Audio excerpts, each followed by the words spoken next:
Chiefs Kingdom, welcome into the show. We got a mailbag coming up. Before we get to it, hit that subscribe button for the most Chiefs news and rumors that you're going to find anywhere on the internet. We cover you guys on a daily basis on this channel. News, rumors, free agency, minicamp stuff, training camp coming next month, then of course coverage throughout the season once August and September get here. Make sure you subscribe so you don't miss any of our videos.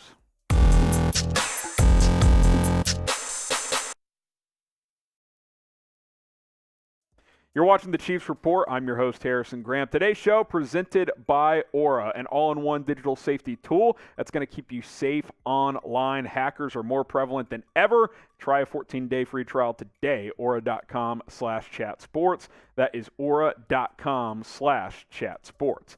All right, let's get to your questions here, starting with KL368. Surprise contributors this year, offense and defense. Appreciate the super chat. It's a good question. Surprise contributors. How about on offense? I will go with, how about Josh Gordon as a surprise contributor and Jody Fortson as a couple of guys that can contribute offensively that may not be at the top of the list of their positions.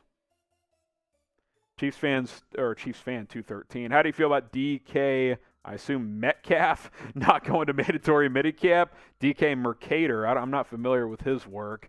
If you thought about Metcalf, I mean, look, he's in a weird spot, right? He wants money because he's seen the wide receiver market blown up, and he wants to get paid before this year because he's entering a contract year with Drew Lock and Geno Smith as his quarterbacks. He's not an idiot. He knows his numbers might be a little bit down this year based on the quarterback slinging it in Seattle. So if I'm DK, I'm trying to get paid, whether that's by Seattle or by another team. I think that's the message he is sending, and we'll see if he stays in Seattle or ends up getting traded.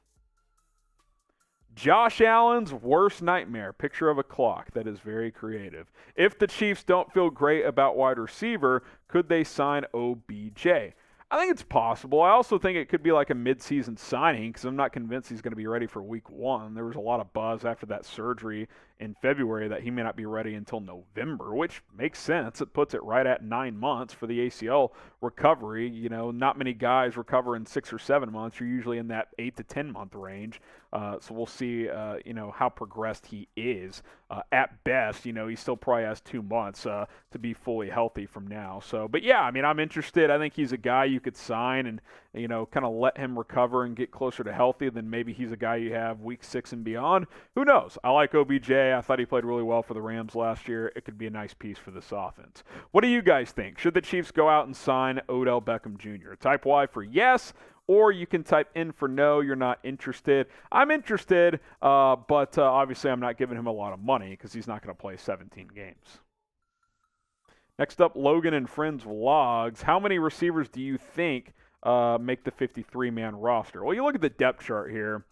I think those top 4 guys, and not necessarily in that order in terms of, labels, receiver 1, receiver 2, etc. I think they're all safe. I think Juju, Hardman, Sky Moore, and Valdez-Scantling will make this team. So you've already got 4.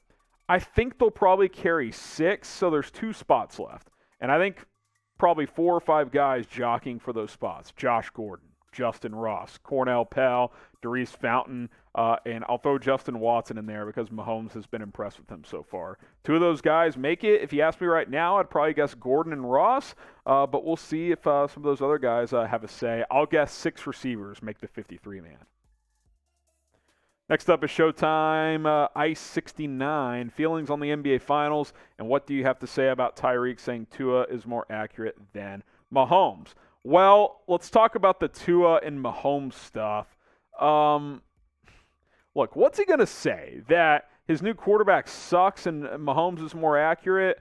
I mean, he'd be telling the truth if he said that Mahomes is more accurate, but at the end of the day, he's with Tua now. He doesn't want to, bag his new quarterback. I'm sure he texted Mahomes privately and was like, hey, you're my boy type thing.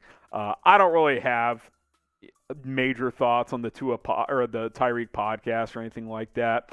As far as the NBA Finals go, you're probably watching this. If you're watching this later in the week, Game 5 is in the books. But I think whoever wins Game 5 is in the driver's seat. That's what history tells us. If you take a 3-2 series lead in a 2-2 series, you got over an 80% chance of winning that series. So winner of Game 5 should win the whole thing. Dylan Rogers, do you think this McKinnon signing means Derek Gore gets cut? It's possible. I mean, you look at the RB depth chart. We can pull that up real quick for you guys. You know, unless something weird happens and they trade Clyde Edwards-Helaire or that Ronald Jones gets cut, I don't think that's going to be the case. It'll come down to one thing. Chiefs either have to carry 4 running backs or Gore and Pacheco get cut. They're definitely not both making it now unless McKinnon's just not good anymore, which I don't think that would be the case. We know they're going to carry a fullback. That's going to be Michael Burton. So, yeah, I mean, I think the news of Jerick McKinnon signing was probably that news hurt Derek Gore the most, is what I'm trying to say, more than any other player on this roster.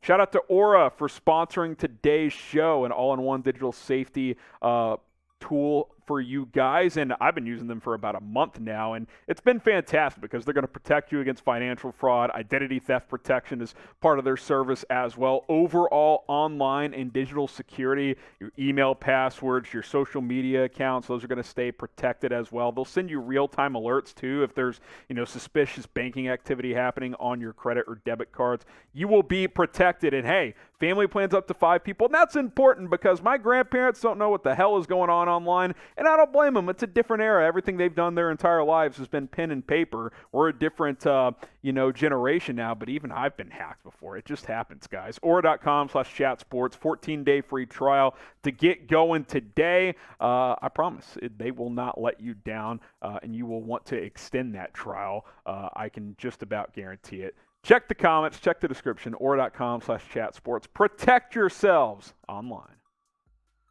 Luxac football, trade for Robert Quinn and sign Ndamukong Suh. Thoughts? Done. Signed, sealed, delivered. I'd love that. I think your defensive line, if you made those 2 moves, would go from a major question mark to a strength. I mean, your front 4 would be Robert Quinn, Frank Clark, Ndamukong Suh, Chris Jones, and then George Karlaftis is like your 5th defensive lineman. That's pretty nice if you're Kansas City, if those 2 moves were to happen. AOQ, over-under Chiefs win total 11.5. That feels proper for an over-under. I'd probably go over. I still think this is a really good team. It's going to be tough to beat, but the division makes it tougher. I'm kind of in that 12-win range for this team this year. I still think they're going to be very good and one of the top teams in the AFC. Devin the Madden King. Easily MVS. He has proved he has chemistry. So he's saying MVS is going to be wide receiver 1. Yeah, look, coming out of OTAs, he had a strong OTAs. He's building that chemistry with Mahomes, but it's OTAs. Like, I don't think that just pencils him in as wide receiver 1. I think the competition is ongoing. I think there's going to be a lot of opportunities for a lot of different guys. But, yeah, I think MVS is, earning a bigger role as we speak. Jamari Carter, what Madden rating would you give Trent McDuffie, Sky Moore, and George Karlaftis? I'd probably go McDuffie like 78, 79, Sky Moore right at 80 just because receiver is easier to transition. Then maybe like 73, 74 for Karlaftis. It might take him a little longer. So somewhere in that range for those guys. Mihu, would you want Kareem Hunt or Jerick McKinnon? I mean, Kareem Hunt's a better player. Like, I don't think anybody would say Jerick McKinnon is a better player than Kareem Hunt, but Kareem Hunt's not going to play for the Chiefs again. I just don't see that happening, at least not anytime soon. Maybe a few years down the road, but I don't think right now that's even close to a realistic possibility. I think Jerick McKinnon as a rotation back for very cheap is a really good option. What year did you become a Chiefs fan? I want to know. Was it 1958? Was it 2020? I've gotten all kinds of answers in the past, so I want to ask you guys again. What year did you become a Chiefs fan? All right, a couple more on this mailbag. KC Cyclone, does Orlando Brown deserve to be the highest paid left tackle? What contract would get him there? So this was my projected contract for Brown. 5 years, $107.5 million, 75 guaranteed, and then 21.5 on the average per year.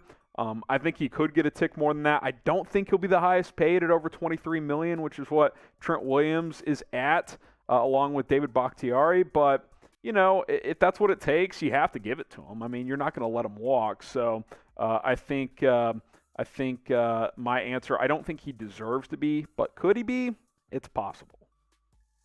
Christopher Stockholm, okay, let's settle this. Were the Chiefs and Tyreek Hill unable to reach a deal, or is Tyreek not happy here? I mean, look, everything that I had heard before the podcast was Tyreek wanted to be with the Chiefs. Chiefs wanted Tyreek, and then the Devontae Adams and Christian Kirk contracts changed everything. The market exploded. Drew Rosenhaus and Tyreek Hill wanted more money. Chiefs basically said, look, this is our number. We're not going above it. And they decided to trade him. So that's what I've always understood. The only people who know for sure are the Chiefs front office, probably Andy Reid, maybe Patrick Mahomes, Tyreek Hill, and Drew Rosenhaus. Anybody else that says they know everything that happened is not telling the truth. Olive with the question, should the Chiefs try to get Terry McLaurin so we can have an actual number one receiver? So Terry McLaurin is holding out of minicamp. He wants a new contract. Look, if he becomes available via trade, I would love Terry McLaurin. I think he's really good. I think he's super underrated. He's averaged over 1,000 yards through his first 3 seasons per year, and he's played with 8 different quarterbacks. So, yeah, you put a guy like that with Patrick Mahomes, like some consistent QB play, I mean, he could take off. I mean, he could be a 1,400-yard guy. So, yeah, I would be very interested in him if he became available.